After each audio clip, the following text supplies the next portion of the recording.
Oh, and apparently, I know why my spiritual awakening started occurring when I was in a dark place. Because when you really live life, truly live life, and you rubber band it down into the deepest depths, that's apparently part of it.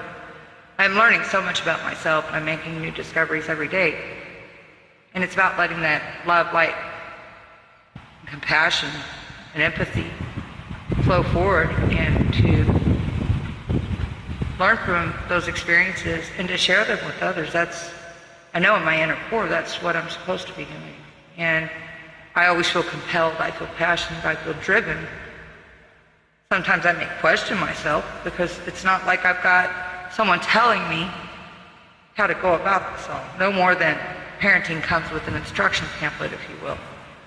But I just want to say, apparently somewhere there's deep appreciation for one that can go all the way down to the darkest depths and then be resilient enough to come back into the light, per se.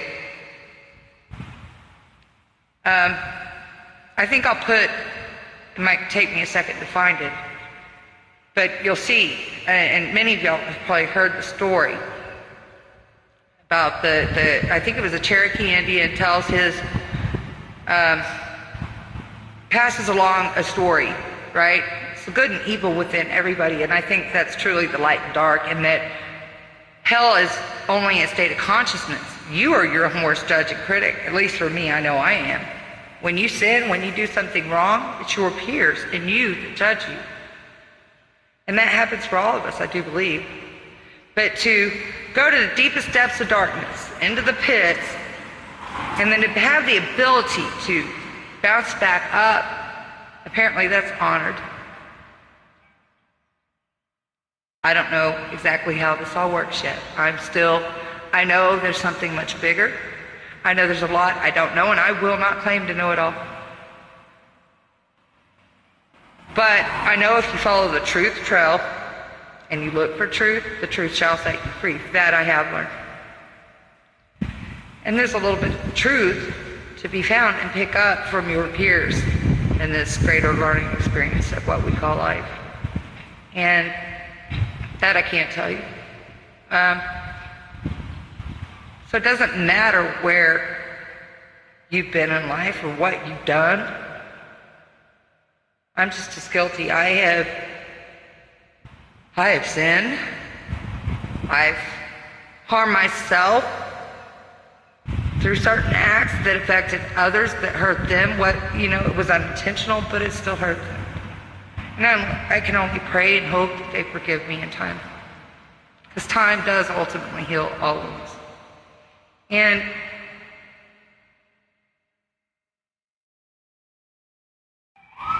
just as much as love can hurt, love can heal.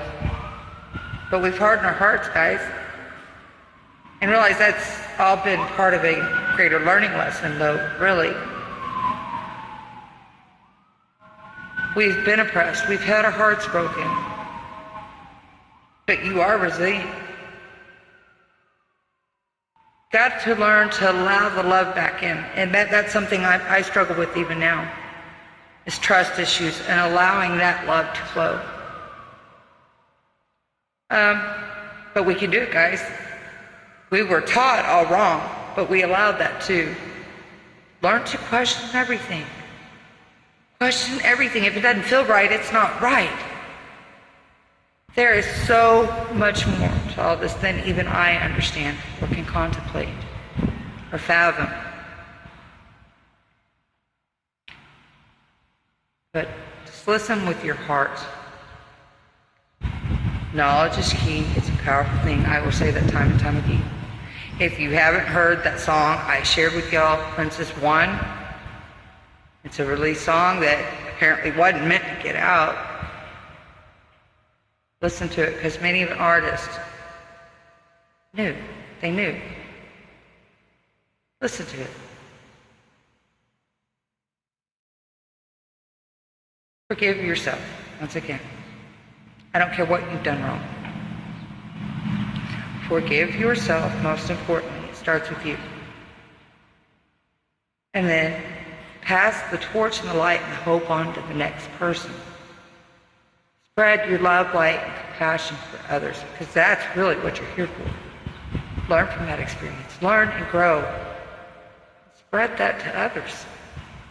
I think that's really ultimately what our brother, Yeshua, Jesus, was here to teach us. Guys, wake up. You all have a grander purpose in this design. It's in your spirit. It's in your soul. It's not behind church buildings and walls. It's within you. It's within each of us. I think that's what Jesus is trying to get at. And just as much as love can hurt and break a person and make us build barriers and walls, it's time to break the walls down. You know, in countries we want to build walls and keep them out. We build walls upon our heart. We're fearful of everything. We're so busy trying to protect those. And our way of love is to protect that love and never to release it. Well, you know, my understanding is if you love something, never let it go.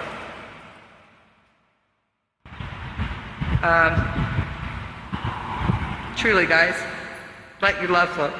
Let your love flow from one another. Quit being judgmental. Quit being hypocrites. You can sweep it under a rug. You can hide behind closed doors, but eventually it does come to light. It always comes to light. Be transparent. Be authentic. Be yourself. Be unique. Aspire to be you. Don't fit in and conform to being what somebody wants you to be, ever.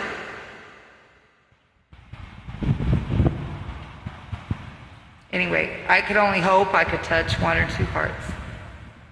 If I can do more, that's even grander. Much love.